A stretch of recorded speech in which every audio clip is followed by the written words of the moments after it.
Innal hamdalillah nahmaduhu wa nasta'inuhu wa nastaghfiruh wa na'udzu billahi min syururi anfusina min sayyiati a'malina. Asyhadu an la ilaha illallah wahdahu la syarikalah wa asyhadu anna Muhammadan abduhu wa rasuluhu alladzi la nabiyya wa la rasula ba'dah. Sallallahu wasallam alaihi wa ala alihi wa sahbihi wa man tabi'ahum bi ihsan, amma ba'd. Babus syira'i wal bai'i ma'al musyrikin wa ahlil harb. Bab jual beli dengan orang musyrik atau orang kafir yang sedang berperang dengan umat Islam. Orang Palestina bisnis jeung Israel misalnya, orang Indonesia jeung orang Belanda dulu, orang Jepang, boleh atau tidak, termasuk diluaskan fi mubayya'ati man ghalibu malihi al-haram, bertransaksi dengan orang yang mayoritas hartanya itu haram. Orang Islam yang diduga korupsi karena pegawai pajak yang hartanya di luar kewajaran, dah disebut usaha atau dengan yang orang yang kita tahu bahwa mereka pencuri, ya, orang yang kita tahu bahwa mereka kerjanya di tempat-tempat yang haram, siga diskotik nukarar itu, ya, atau siapapun lah yang hartanya memang harta haram. Kalau mereka jual beli dengan kita, ya, misalkan pesen ka Mang Udir, pesen pisang hijau, pisang hijau, nah, pisang hijau, yang pesennya itu germo misalkan, ya, atau rentenir, ya, boleh tidak dilayani. Nah, ini ada banyak hadis-hadisnya. Yang pertama dari Abdurrahman bin Abu Bakar radhiyallahu anhuma qala kunna ma'an Nabi sallallahu alaihi wasallam. Dulu ketika kami sedang bersama Nabi sallallahu alaihi wasallam, thumma jaa rajulun musyrikun mus'annun tawilun. Lalu ada datang seorang musyrik yang kusut rambutnya, tara mandi berarti. Kan di Arab mah teu aneh nu tara mandi. Makanya Nabi mewajibkan mandi minimal 1 minggu 1 kali. Udah hese caina gitu. Yaitu hari Jumat, ditambah kalau sedang junub, ya. Urang mah sapoe sakali minimal, ya. Tawa 1 hari 2 kali.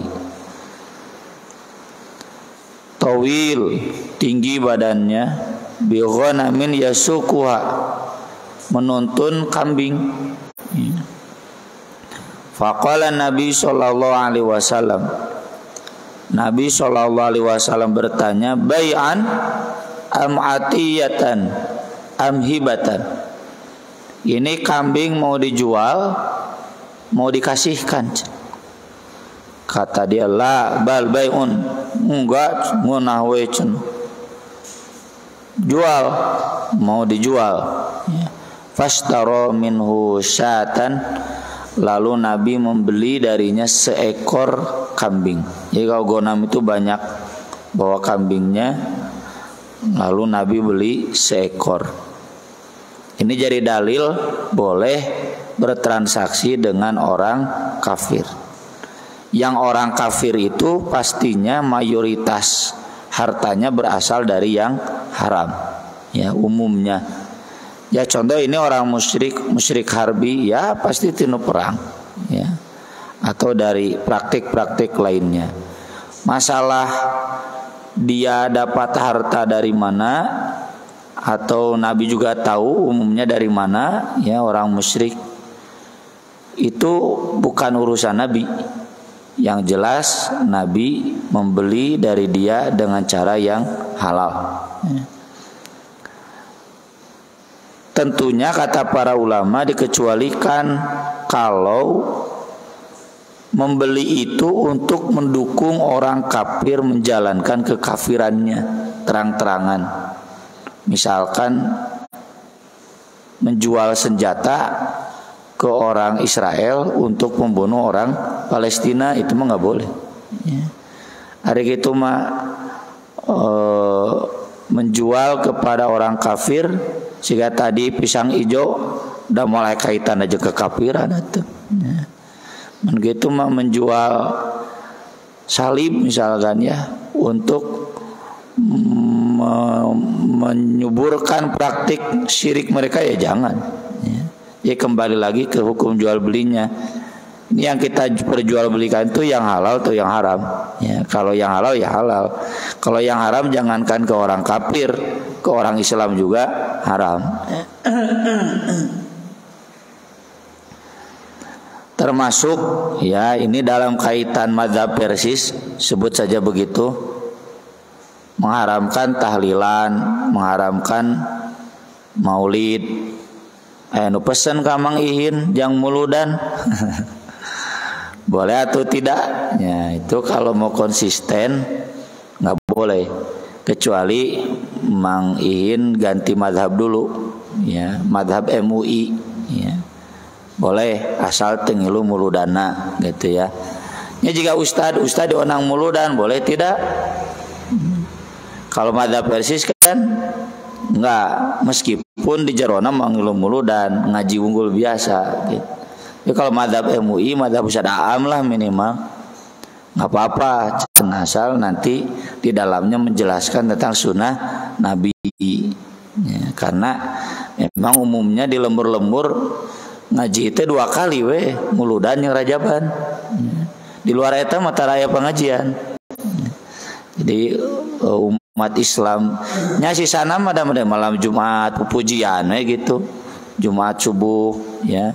Ngaji Quran ngaji gitu, nggak ada kajian tuh mentemuludan rajaban, acara-acara akbar itu. Ya ini perbedaan mazhab ini tidak harus saling saling mengkafirkan lah. Jadi kalau kita menemukan Mang Ihin begitu, ya tanya aja ini kenapa? Saya mazhab MUI cenah nyanggeus tuh. Satu dilaporkan bisa di sidang. Tapi kalau saya pribadi ya alhamdulillah ya, berusaha untuk selalu konsisten. Yang ngundang buat rajaban, buat maulid, mohon maaf saya nggak bisa. Ustaz, saya juga ini guru Persis, biasanya di sekolah. Jadi kalau bukan momen maulid, nggak momen rajaban, nggak mungkin ada tabligh akbar di sekolah gitu. Aja ngonang Ustaz, mohon punten subhatnya kalau kumage da eusina jang kikituan gitu. Itu begitu ya. Dan saya juga pernah wawancara kan dulu Ustaz Aceng. Ustaz, kalau tahlilan haram boleh nggak bikin buku buat tahlilannya? Nggak boleh tuh, sama mendukung dengan bid'ah. Aduh cita najarahatnya makaning orang Pagarsi dulu. Loba proyek buku tahlilan, jadi cek orang Pagarsi proyek buku nu paling utama teh buku tahlilan ya. Buku Majmu Syarif nya nu karar itu da buku biasa mah jarang aya. Kemudian Nabi SAW pernah bersabda kepada Salman Al-Farisi, orang Persia. Dia itu asalnya merdeka, tapi ketika datang ke Syam ya, dia ditipu, dilicikan sampai kemudian dijual. Sudah dijual nggak bisa kabur, jadi hamba saya. Sampai kemudian dia mendengar di Syam tentang akan ada nabi terakhir. Dia asalnya orang Persia, orang Majusi, penyembah api ya. ke Syam, mendengar banyak pendeta menjelaskan akan ada nabi terakhir yang dulu di edisi Maulid saya tulis kurang lebih 6 edisi lah ya, tentang bukti kenabian Muhammad SAW yang itu ternyata diketahui oleh mayoritas orang Arab, orang Yahudi, orang Kristen jauh sebelum Nabi Muhammad SAW lahir. Bahkan sudah ada pun nabinya sudah ada, sudah jadi pemuda, dan nabinya gitu masa jadi nabi gitu. Nah Salman tuh sampai penasaran, sampai kemudian ketika dibawa ke Makkah ke Madinah cari, ketemulah, lalu kemudian baiat, ya, syahadat, masuk Islam, statusnya masih hamba sahaya. Lalu kata Nabi kepada Salman, katib itu bikinlah perjanjian dengan majikan kamu untuk memerdekakan diri kamu menebus diri kamu, dan Nabi kemudian membantunya, ya. Itu namanya mukatabah. Jadi di Islam itu dibuka celah mukatabah. Seorang hamba sahaya boleh merdeka dengan menebus dirinya sendiri, mayar gitu kadunungan. Dan Nabi begitu. Wa kana hurran fadzalamu wa ba'u, padahal dia dulunya merdeka tapi dizolimi lalu diperjualbelikan jadi budak hamba sahaya. Siga film Gladiator, ya. Dia kan asalnya jenderal si Maximus teh, tapi kemudian dizolimi sehingga jadi budak, ya. Jadi gladiator. Nah di sini meskipun Salman itu dijadikan budak dengan cara yang haram, kan budak itu halal kalau tawanan perang baru jadi budak, jadi hamba sahaya. Kalau dizolimi itu ilegal jadi budaknya.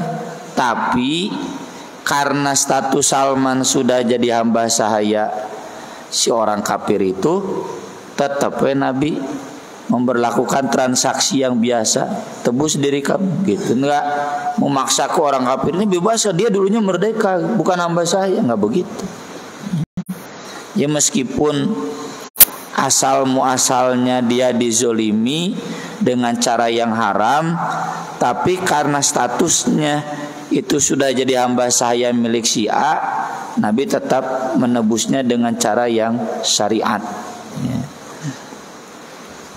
Demikian juga wasubiya Ammar wa Suhaibun wa Bilalun. Ammar, Suhaib, Bilal itu mereka jadi budak hamba sahaya karena masuk Islam, jadi perbudak. Nabi SAW menebus mereka. Ini bertransaksi dengan orang kafir, ya. Karena saat itu orang-orang Makkahnya masih berkuasa, belum Fatu Makkah, masih jauh. Bilal kan dimerdekakannya oleh Abu Bakar radhiyallahu anhu. Kemudian Imam Bukhari mengutip surat An-Nahl ayat 71, wallahu faddala ba'dakum ala ba'din fir rizq famal ladzina futtilu bi raddi rizqihim ala ma malakat aymanuhum fahum fihi sawa afa bi ni'matillahi yajhadun. Allah mengunggulkan sebagian kalian di atas sebagiannya lagi dalam masalah rizki, dan tidaklah orang yang diberikan keunggulan rela berbagi rizki mereka dengan hamba sahaya mereka. Ayam mual majikan berbagi harta dengan hamba sahaya mual ayam. Tomboro majikan hamba sahaya memboga pabrik we jeung karyawana da moal berbagi. Angger we karyawana mah dialas UMR. Eta ge UMR. Ini maksudnya perbandingan. Masa Allah mau disamakan dengan Tuhan-Tuhan selain Allah? Allah itu pencipta. Tuhan selain Allah itu diciptakanlah Allah. Masa mau disamakan majikan dengan hamba sahaya? Mual atuh. Dolim ya.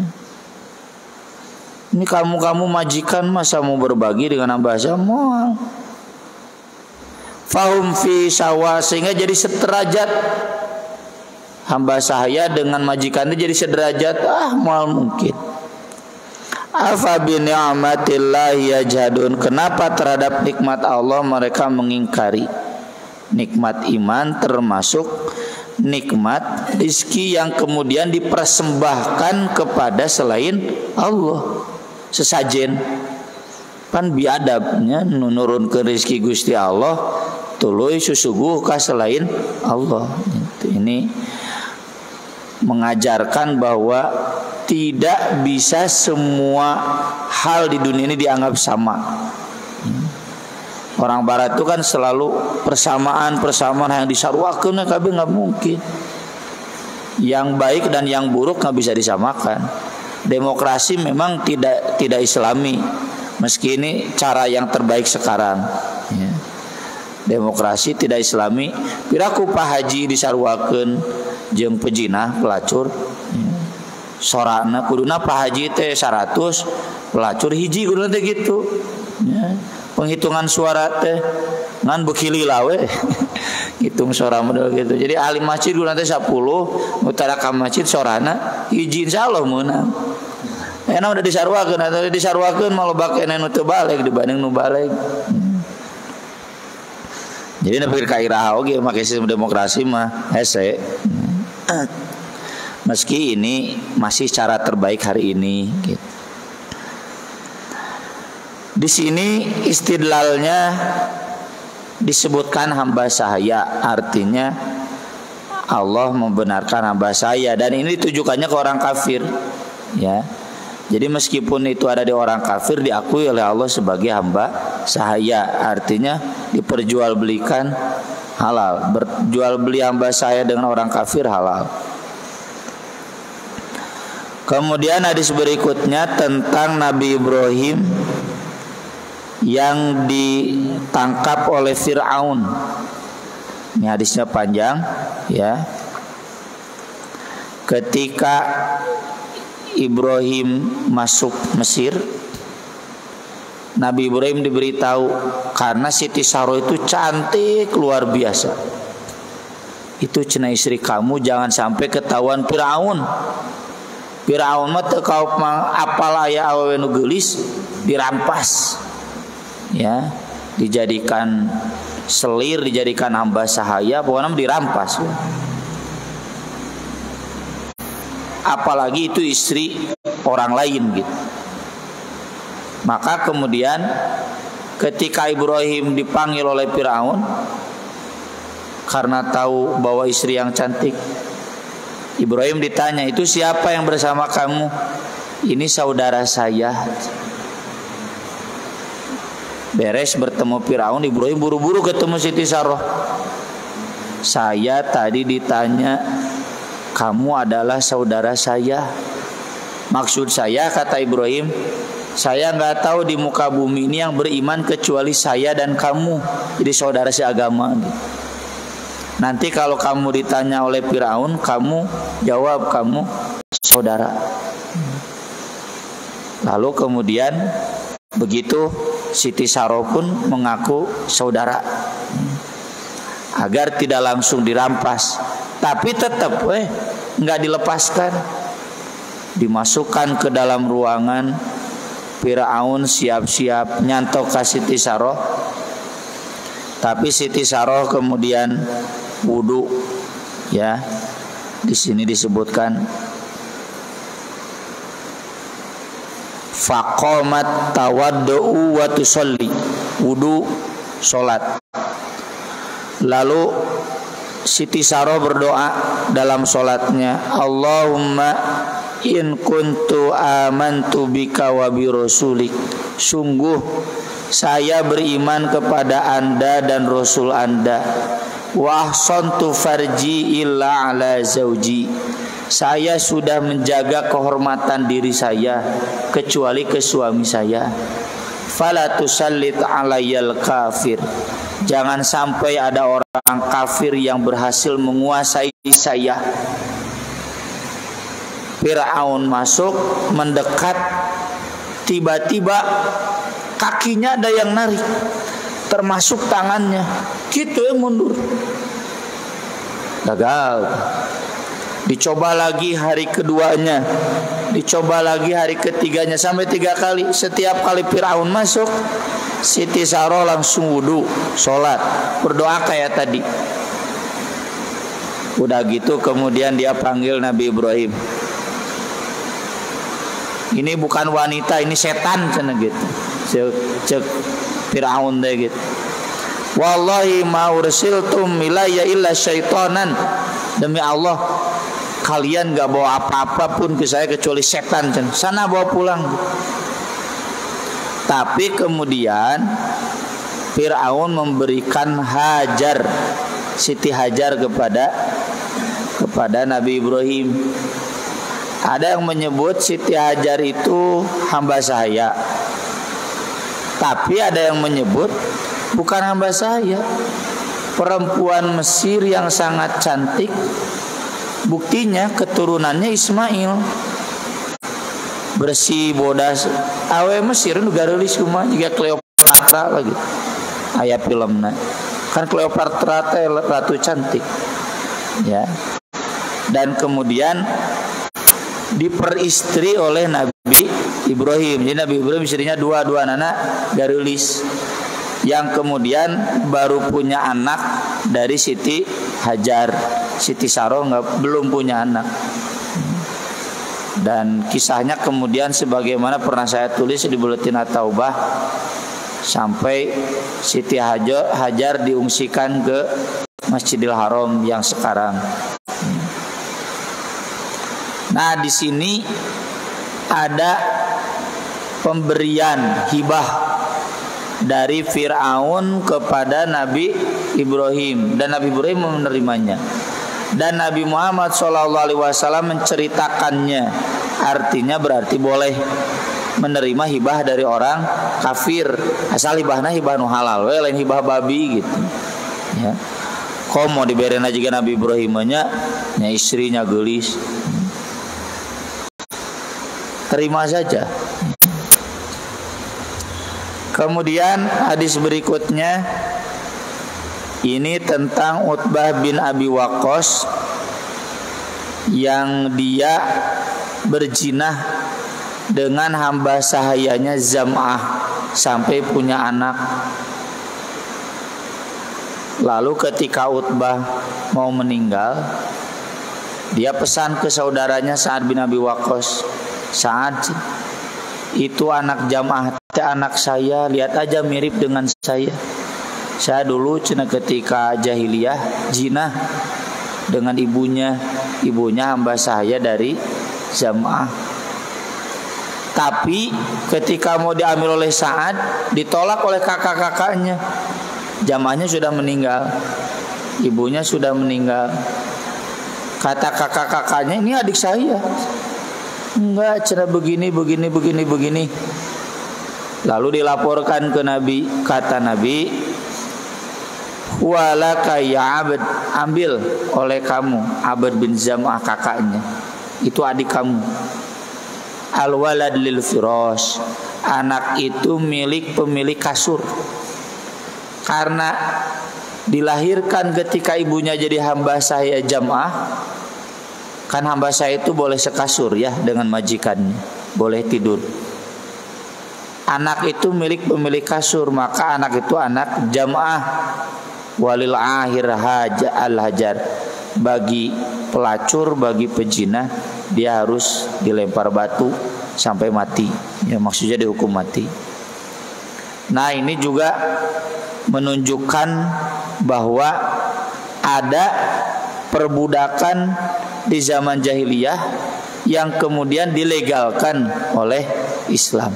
Ya. Ini juga menggambarkan adanya transaksi.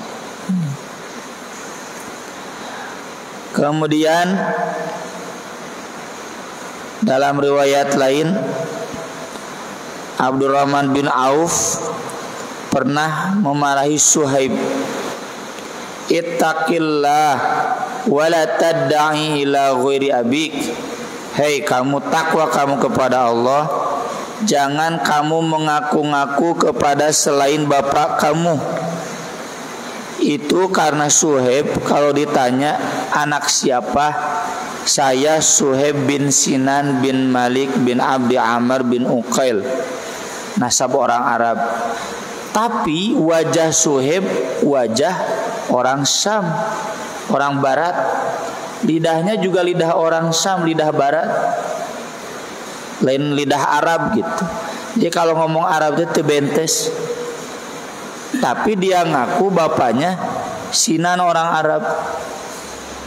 Abdurrahman bin Auf menegur, kan nggak boleh menisbatkan nasab kepada selain ayah. Adopsi itu kan haram di Islam, kecuali anak asuh biasa.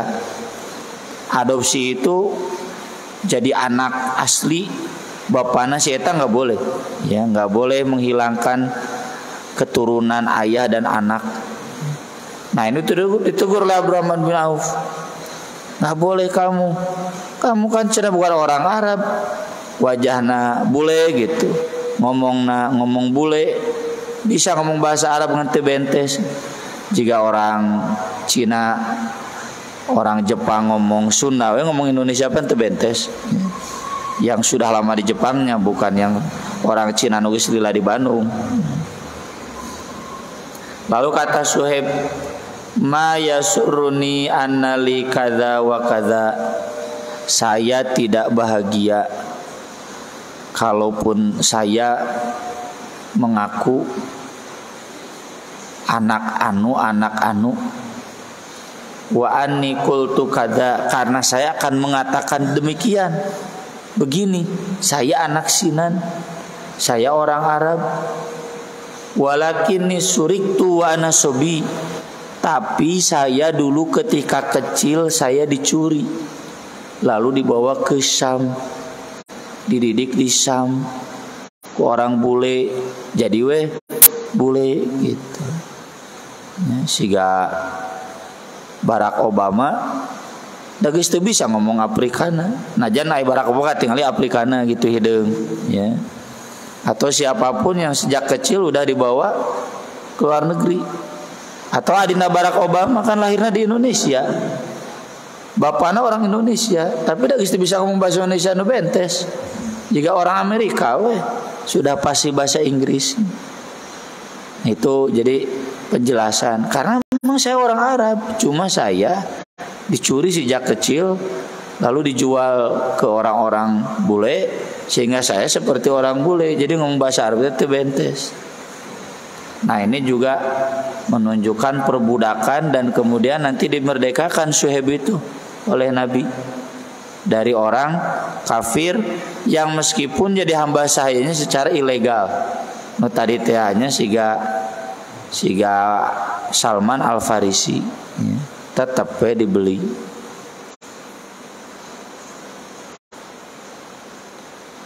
Kemudian hadis berikutnya dari Hakim bin Hizam, ia bertanya kepada Nabi, Rasul, pekerjaan saya dulu ketika jahiliyah, apakah ditulis jadi amal baik? Tidak.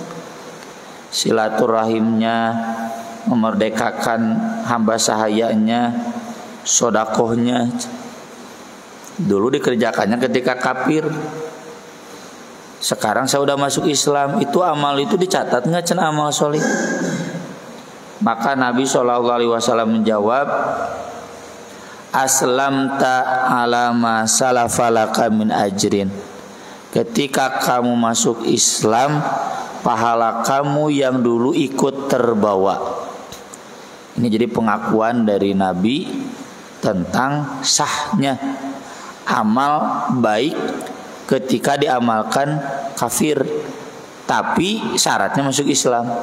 Kalau tidak masuk Islam mah habitat a'maluhum fid dunya wal akhirah, hancur amalnya di dunia dan di akhirat. Tapi kalau masuk Islam, amal baik yang dulu termasuk ini memerdekakan hamba sahaya, sodakoh, ya, jual beli, silaturahim, itu diakui dan dicatat sebagai amal soleh. Ini juga menunjukkan bahwa pekerjaan-pekerjaan orang kafir kalau memang sah, ya sah, meskipun tidak jadi pahala kecuali mereka sudah masuk Islam. Ketika sudah masuk Islam baru jadi pahala. Dan itu menunjukkan pekerjaan mereka ketika kafir itu sah, tidak kemudian jadi batal, ya.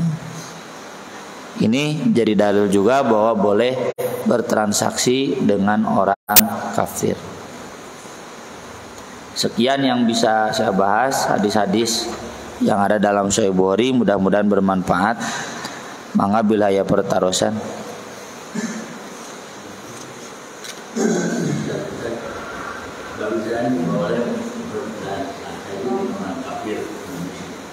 Tapi kemarin di Al-Qur'an jangan berteman dengan orang kafir. Itu kemarin mau tanya, tidak ada pertanyaan. Nah, ini saya mengatakan boleh. Kemarin itu tidak boleh sama sekali. Saya apa namanya itu ada di sini. Kemarin itu saya tidak berteman, jangan berteman, berjual beli juga tidak boleh. Saya mau tanya itu tidak bisa ditanyakan. Tapi Ustaz berarti boleh itu. Jadi ada pertanyaan. Larangan berteman dengan orang kafir memang ada untuk menjadi teman setia. Kalau bawahan jadi bawahan kepercayaan, kalau atasan jadi pemimpin, kalau teman jadi sobat setia, itu nggak boleh. Tapi kalau jual belinya boleh. Kalau jadi pemimpin artinya mempercayakan sepenuhnya kepada orang kafir, itu nggak boleh. Transaksi ini pun tentu dengan mendahulukan orang-orang beriman. Ya, kalau masih kena ayat di warung orang Islam, jangan kita beli ke warung si Batak. Ayat kene di Pak Haji tong meuli kasih engko. Cenah beda 500 bahaya tuh. Beda 500 ka Pak Haji mah dijakatkeun, kasih engko mah dikagerejakeun gitu. Jadi begitu Pak Haji tetap berlaku. Jadi kebolehan ini boleh, tapi bukan berarti harus diprioritaskan. Kita itu bagaimana makan lebih dalam itu dengan orang kafirnya dengan musyrik gitu. Kemarin kalau ada pertanyaan ditanyakan. Mengak hukumnya bermadhab keempat imam itu wajib atau tidak? Hukum bermadhab itu sunat agar kita tidak liberal. Tapi madhab itu tidak harus satu madhab, karena Imam Syafi'i murid Imam Malik. Imam Syafi'i tidak bermadhab Malik, bikin madhab sendiri. Imam Ahmad bin Hanbal murid Imam Syafi'i. Imam Ahmad bin Hanbal tidak bermadhab Syafi'i, lalu kemudian bentuk madhab sendiri. Madhab Hanbali Salafit, ya. Tapi memang untuk menjadi imam madhab itu syaratnya berat. Oleh ulama sekarang gak mungkin terjangkau, ya. Orang tong boro apal hadis, apal Quran lagi hesen dengan ustaz nu apal Quran teh gitu. Ulama boro-boro apal Quran, ngaji Quran lagi teh tararajong gitu. Nah itu jadi pentingnya kita bermadhab itu agar kita berjalan di jalannya, ente nyasar gitu. Kalau kita nggak bermadhab, maka otomatis jadi liberal. Tuh orang-orang liberal nu di AIN, nu di UIN, tuh karena mereka nggak ikut madhabnya para ulama. Tapi memang tidak harus satu madhab khusus, ya. Kalau tidak ikut madhab ulama, nya sesat. Dina hadisna kan Allah tidak akan mencabut ilmu kecuali mewafatkan para ulama. Nanti diganti ku tokoh-tokoh anu bararodo. Maksud mewafatkan para ulama itu ilmunya kemudian tidak dirujuk. Ngadon ngarujuk tokoh-tokoh anu bararodo yang tidak pakai ilmu ulama. Kalau ini tokoh pakai ilmu ulamanya ulama teh ya. Jadi kalau kita nggak ikut jalannya ulama, sesat itu. Ya, jadi harus bermadzhab itu. Dan semuanya pasti bermadzhab. Nanti pasti madzhab Syafi'i gitu. Boleh diambil dari madzhab Hanbali. Yang jelas itu metode yang baku ya, yang diajarkan oleh Nabi turun temurun gitu ilmu itu.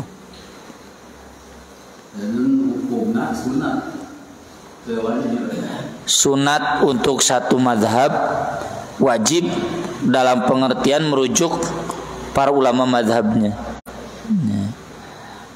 Boleh kita milih madhab sendiri, liberal. Lamun orang nyin madhab sendiri pasti liberal, pasti ngaco. Jadi kalau milih madhab satu ya itu dianjurkan ya. Tapi kalaupun tidak jadi dosa ya. Asal intinya kita bermadhab kepada para ulama. Itu yang wajib, mengikuti para ulamanya wajib. Dari Al-Quran kan milah Ibrahim, karena wajib bisa namanya milah teh agama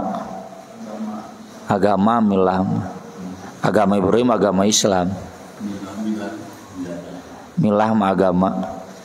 Ngan ai milah disandarkeun ka Nabi, aridin mah disandarkeun ka Allah. Sama milah itu agama. Nya wajib itu piraku urang dek kafir.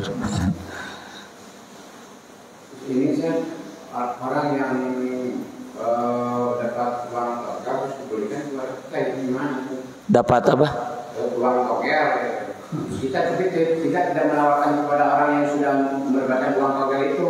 Tapi dia yang beli gitu. Kita tidak tahu bahwa dia dapat uang togel. Teu naon. Itu mah dosa dia. Nya asal Mang Udir tengah jual togel. Ya, jadi kan dia sering dapat uang togel.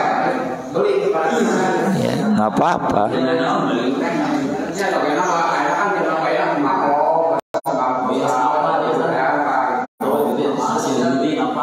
Ya tenanan asal Mang Udir bukan penadah judi. Mang Udir kan bukan penadah judi, bukan pendukung judinya. Mang Udir mah dagang pisang hijau. Yang nggak boleh itu jadi penadahnya, ya penadah pencurian, ya penadah togel, nampung itu nggak boleh. Cekaplahnya atur nuhun. Aku lo qouli hadza wa astaghfirullah li wa lakum. Subhanakallahumma bihamdik asyhadu an la ilaha illa anta astaghfiruka wa atubu ilaik. Wassalatu wassalamu ala Rasulillah. Wassalamualaikum warahmatullahi wabarakatuh.